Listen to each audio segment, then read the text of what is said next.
사랑하는 행복한 교회 성도 여러분, 이 영상을 보시는 하나님 나라의 귀한 자녀 여러분, 오늘은 2023년 1월 1일 거룩한 주일입니다. 매일 성경은 오늘부터 민수기를 시작합니다. 먼저 서론 말씀을 잠깐 살펴보겠습니다. 책의 유래는 백성의 수를 기록한 것 1장과 2장이 책 제목이 된 것입니다. 백성의 수는 2장밖에 없는데 책 이름이 된 이유가 무엇일까요? 헬라 번역서에서 이름을 그렇게 붙였기 때문이라고 할 수가 있겠습니다. 히브리어의 민수기는 광야에서 있었던 기록이라는 뜻으로 광야에서 있었던 일을 해석하고 교훈한다는 의미입니다. 객관적 역사인가 후대의 사람에 의해서 민수기가 신학적으로 해석이 더해졌는가? 이렇게 묻는다면 역사적 해석도 있지만 그 안에 해석도 많이 더해졌다고 할 수가 있겠습니다. 민수기의 기록의 목적은 이스라엘 백성들이 시내산에서 모압 땅에 다다르기까지 있었던 사건들을 기록함으로써 후손들이 역사적 신앙적 교훈을 얻도록 도와주는 책입니다. 먼저 분류를 잠깐 해보겠습니다. 시내산으로부터 출발 준비 1장 1절부터 10장 10절까지 말씀입니다. 레위기의 율법들과 비슷한 모습을 보입니다. 1, 2장은 지파별로 부대를 편성했고요. 3장은 제사장과 레위인의 계수, 4장은 레위인에게 직책 부여, 5장은 진을 정결케 하라는 명령, 죄가 있으면 자백하고 5분의 1을 더하여 갚도록 했습니다. 의심의 소재가 아내가 될 때 하는 것은 성차별을 나타내는 것이고요. 죄를 물에 넣어 마시도록 양잿물이죠 하는 것은 가정에서의 철저한 성결, 부부가 깨끗함, 사회의 깨끗함을 유지하도록 하기 위함입니다. 6장에서는 나실인 평생 서원과 한정 서원을 이야기하는데요. 구별된 삶을 살라는 것입니다. 이 먹는 것을 구별했고요. 외모를 구별했고 행동을 또한 구별했습니다. 7장에서는 제사를 성별했고요. 8장에서는 레위 지파를 정결케 하라는 명령을 합니다. 요제는 특별한 의미가 없고 제사의 의미만 있는 것입니다. 9장에서는 유월절을 지키라, 출애굽을 기억하라는 것입니다. 10장에서는 행군하라, 이제 앞으로 나아가라는 것이죠. 그리고 10장부터 마지막 장까지는 시내산에서 이 가데스까지의 여정을 이야기합니다. 내용이 출애굽기 끝부분과 민수기 10장 11절이 연결된다고 이야기하고 있습니다. 결과적으로 출애굽기 이후에 민수기 10장 11절과 연결이 된다는 것입니다. 특색을 보면 모든 사건들이 백성들의 불평과 관련이 있습니다. 권위와 의식주와 관련이 있고요. 그 불평에 대하여 하나님이 응당한 심판을 하십니다. 출애굽기에서는 심판 내용은 없습니다. 교훈은 하나님은 끝까지 인내하는 분은 아니다. 반복되는 죄악에 대해서는 응당하게 심판하신다. 출애굽기 15장에 보면 마라에서 불평할 때 단물로 또 엘림과 종려 물샘을 준비해 두셨고요. 먹을 것 불평할 때 만나와 메추라기를 느비듬에서 반석에서 또 물을 주십니다. 민수기는 전염병을 보내어 죽게 합니다. 좀 다르죠? 정의로운 심판을 나타냅니다. 11장 부분에서는 만나에 대한 불평, 메추라기 주시면서 벌도 주십니다. 12장에서는 미리암과 아론의 불평, 권위에 대해서, 지도권의 반발에 대해서 하나님이 그 지도권을 인정해 주시고 모세는 고쳐주시도록 중보 기도합니다. 13장부터 14장까지는 가나안 정탐꾼의 불신앙적 보고가 있고요. 하나님의 의도와 정탐꾼의 대립입니다. 15장에서는 제사에 대해서 이야기하고 16장은 모세에 대한 반역, 고라, 다단, 아비람, 이들은 지진과 연병으로 심판하시고요. 죄지은 자는 죽게 해서 모세가 다시금 중재를 나서게 됩니다. 17장에는 아론의 쌍난 지팡이, 살구 열매죠. 하나님이 참 종교 지도자들을 분명히 가려주십니다. 18장에서는 레위 지파의 책임과 권리, 책임은 제사장을 도와 제사일을 잘 인도하는 거고요. 먹을 것은 재물을 통하여 주겠다는 것입니다. 성도들의 헌물로 땅과 기업과 분깃이 아무것도 없었습니다. 대신 하나님의 분깃이 기업이 되었습니다. 19장에서는 속죄제에 대해서 이야기하고 있습니다. 20장에 대해서는 모세와 아론의 불순종, 이 말씀에 대한 불순종을 이야기하죠. 또 백성들에 대한 분노, 반석을 명하지 않고 2번이나 칩니다. 하나님의 거룩성을 나타내지 않습니다. 약속의 땅에 이르지 못합니다. 신명기에서는 백성들의 죄악으로 재해석합니다. 지도자들의 언행, 이 마음가짐이 굉장히 중요합니다. 말씀에 대한 불순종과 분냄은 하나님의 거룩성을 떨어뜨립니다. 끝까지 인내하고 참아야 합니다. 그렇지 않으면 지도력을 잃게 됩니다. 21장에서는 노뱀 사건, 먹을 것이 없는 것에 대하여 불평합니다. 불뱀으로 사람들을 죽이죠. 중보기도 하고요. 노뱀을 쳐서 본자를 살게 만들어줍니다. 그래서 하나의 패턴, 형식이 형성되는데요. 하나님께 불순종하고 하나님의 심판이 있고 모세의 중재, 또 하나님의 구원, 이게 바로 민수기에서 어떤 하나의 형식을 이루는 것입니다. 22장부터 24장까지는 발락과 발람의 이야기가 등장합니다. 이스라엘이 오는 것에 대하여 모압왕 발락이 메소포타미아의 신접한 자 발람에게 이스라엘을 저주하도록 부탁합니다. 하나님께서 가지 말라 하심으로 축복받은 백성을 저주할 수 없다는 것을 이야기하죠. 그대로 또 따르기로 결심을 합니다. 가라 이르는 말만 하라. 나귀 타고 가고요. 하나님의 사자가 못 가게 합니다. 이 나귀가 못 가죠. 다시 가라 이르는 말만 하라 이렇게 합니다. 발람도 하나님의 도구로 사용하시는 것은 세계 만민에게 대한 주권을 암시합니다. 하나님이 모든 사람들을 통제할 수 있다는 거죠. 가라 가지 말라, 가라 하는 것에 대한 관점이 있습니다. 한 사람의 기록이 아니고 독자적인 자료가 여러 개 모여서 편집을 한 것입니다. 문학적인 접근으로 대조적으로 하나님의 뜻을 이루어 나가는 것이죠. 저주를 축복으로 바꾸는 것은 상황적인 아이러니입니다. 축복에 대한 메시지가 더 강해집니다. 발람의 4번의 예언은 이스라엘에게 신학적 가치를 주는데요. 23장 8절에서는 이스라엘 백성에 대한 선택사상, 23절 19절 하나님의 인격 시건치 않으시고요. 24장 3절에 발람에 대하여 소개하는데 하나님의 말씀을 전하는 자, 하나님의 말씀을 듣는 자, 하나님 앞에서 낮아지는 자로 이야기하고 있습니다. 25장에서는 이스라엘 백성의 음행과 이교 행위의 재앙, 시팀에서의 모압 여인과 음행, 그 신들에게 제사를 이야기하고요. 26장에서는 새로운 세대의 인구조사, 27장에서는 모세의 죽음에 대한 경고, 여호수아를 지도자로 선출합니다.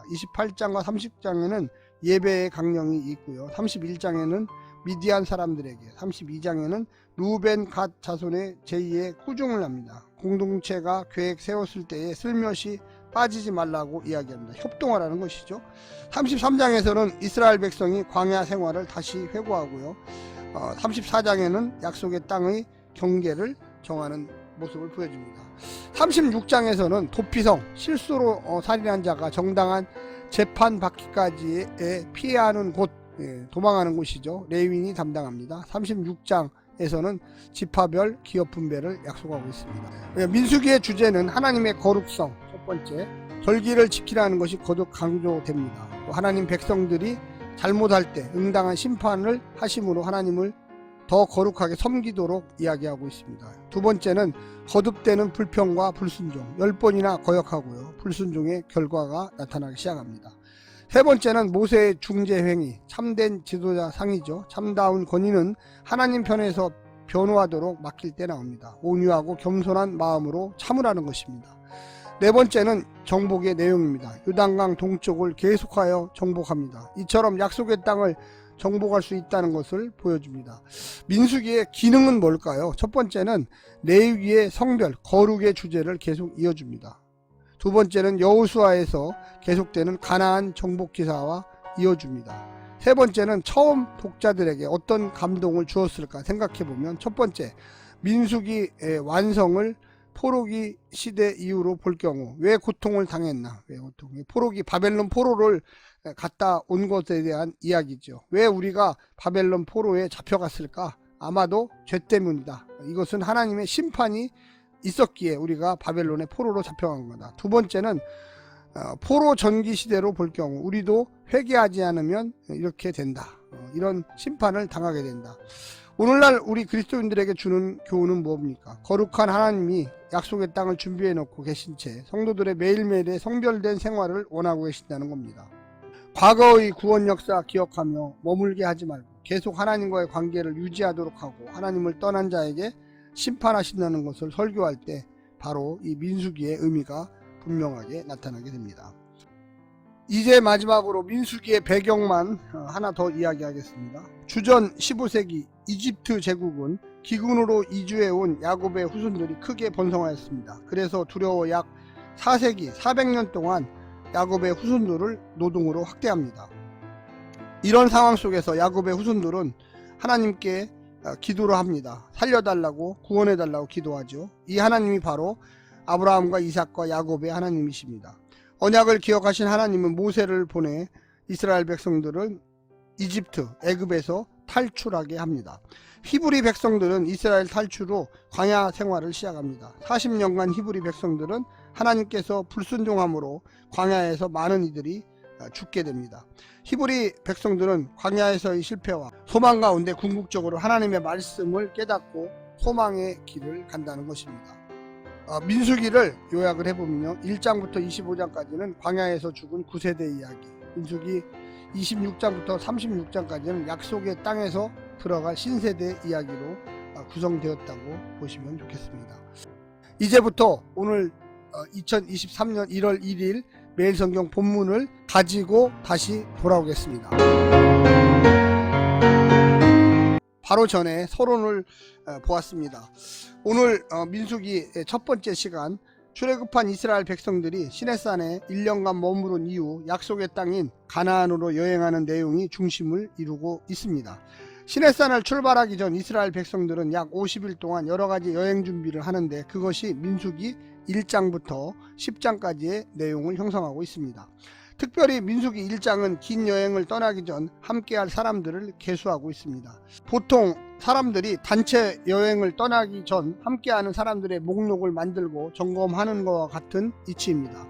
오늘 본문을 나누어 보겠습니다. 민수기 1장 1절부터 4절, 인구 조사 준비, 5절부터 16절, 각 지파의 우두머리 임명, 17절부터 46절, 지파별 인구 조사, 47절부터 56절, 레위 지파의 계수와 임무. 오늘 본문 민수기 1장 1절부터 56절까지의 말씀을 듣고 다시 오겠습니다.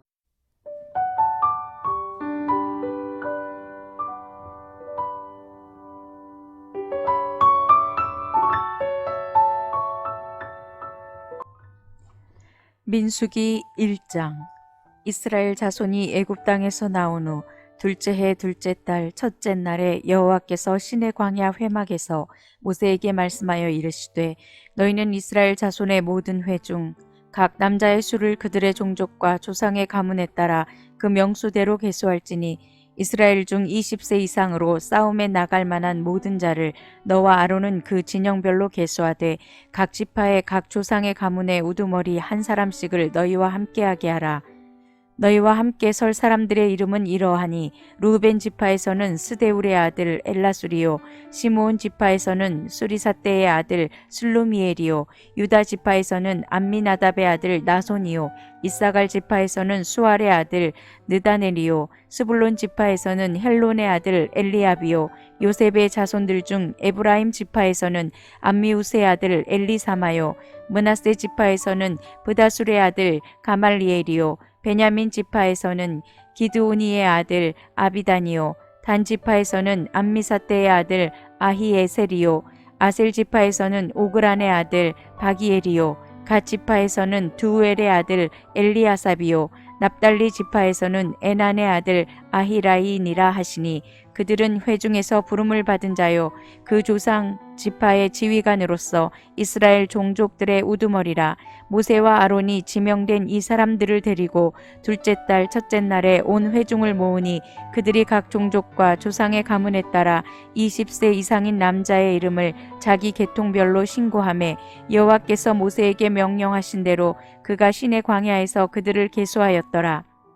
이스라엘의 장자 루벤의 아들들에게서 난 자를 그들의 종족과 조상의 가문에 따라 20세 이상으로 싸움에 나갈 만한 각 남자를 그 명수대로 다 계수하니, 루벤 지파에서 계수된 자는 46,500명이었더라.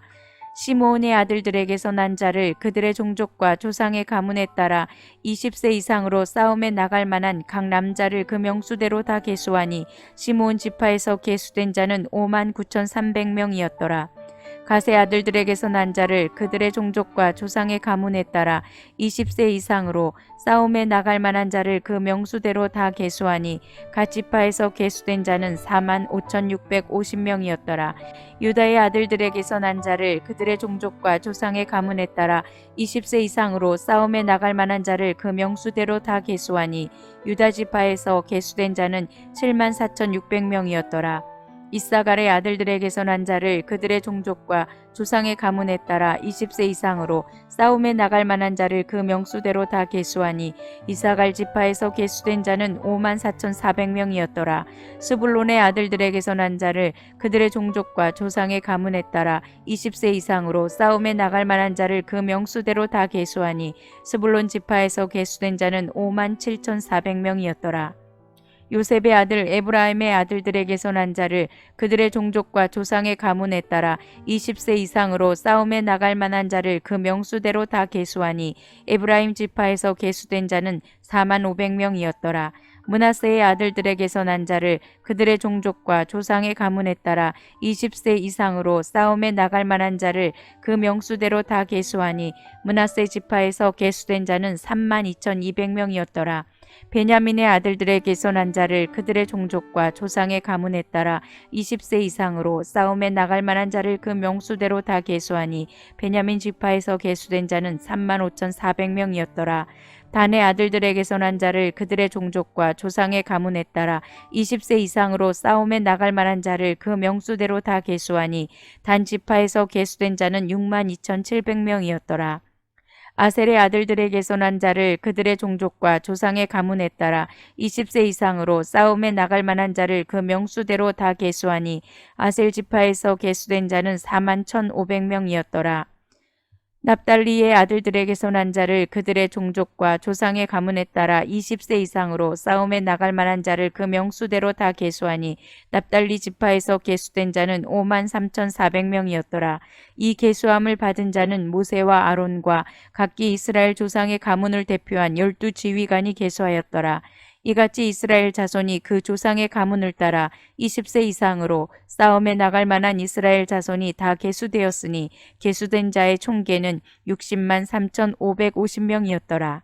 그러나 레위인은 그들의 조상의 지파대로 그 계수에 들지 아니하였으니 이는 여호와께서 모세에게 말씀하여 이르시되 너는 레위 지파만은 계수하지 말며 그들을 이스라엘 자손 계수 중에 넣지 말고 그들에게 증거의 성막과 그 모든 기구와 그 모든 부속품을 관리하게 하라. 그들은 그 성막과 그 모든 기구를 운반하며 거기서 봉사하며 성막 주위에 진을 칠지며 성막을 운반할 때에는 레위인이 그것을 걷고 성막을 세울 때에는 레위인이 그것을 세울 것이요 외인이 가까이 오면 죽일지며 이스라엘 자손은 막사를 치되 그 진영별로 각각 그 진영과 군기 곁에 칠 것이나 레위인은 증거의 성막 사방에 진을 쳐서 이스라엘 자손의 회중에게 진노가 임하지 않게 할 것이라. 레위인은 증거의 성막에 대한 책임을 지킬지니라 하셨습니다. 이스라엘 자손이 그대로 행하되 여호와께서 모세에게 명령하신 대로 행하였더라.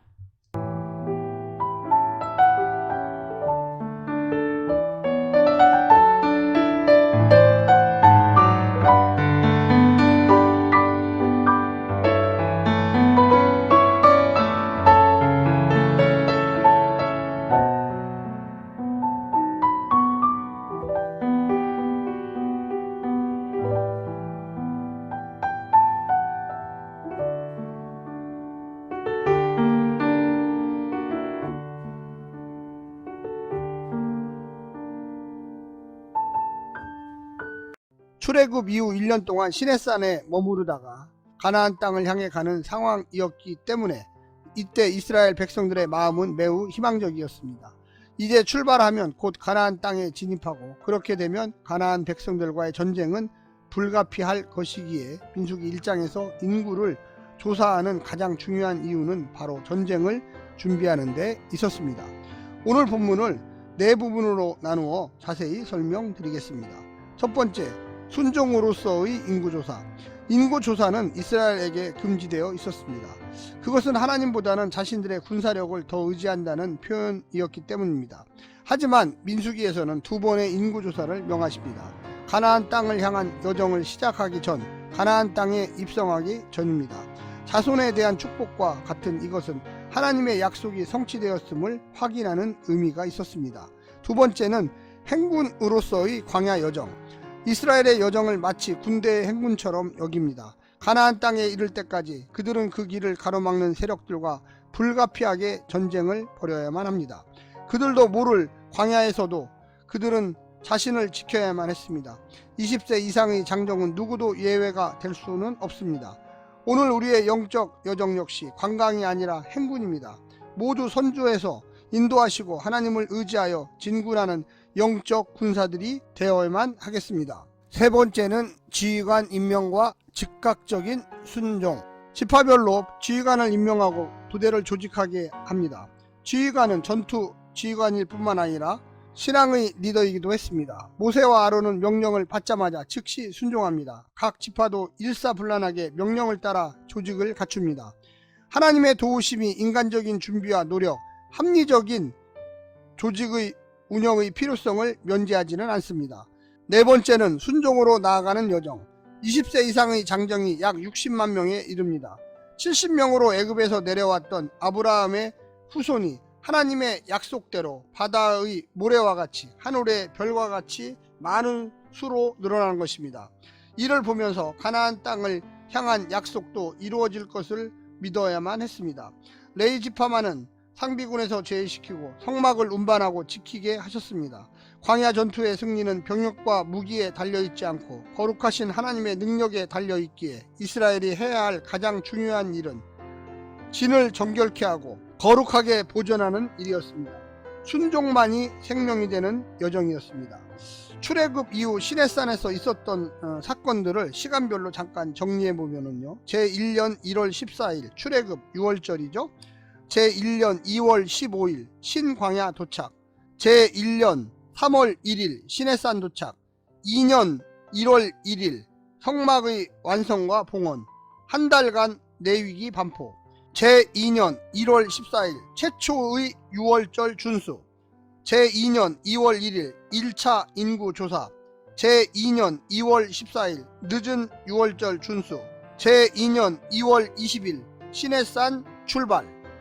조금은 복잡하지만 이때의 12지파의 인구 명수를 한번 생각해 보겠습니다. 루벤 지파 46,500명, 시므온 지파 59,300명, 갓 지파 45,650명, 유다 지파 74,600명, 익사갈 지파 54,400명, 스불론 지파 57,400명, 에브라임 지파 45,000명, 므낫세 지파 32,200명, 베냐민 지파 35,400명, 단 지파 62,700명, 아셀 지파 41,500명, 납달리 지파 53,400명, 12지파의 총 합계는 603,550명입니다.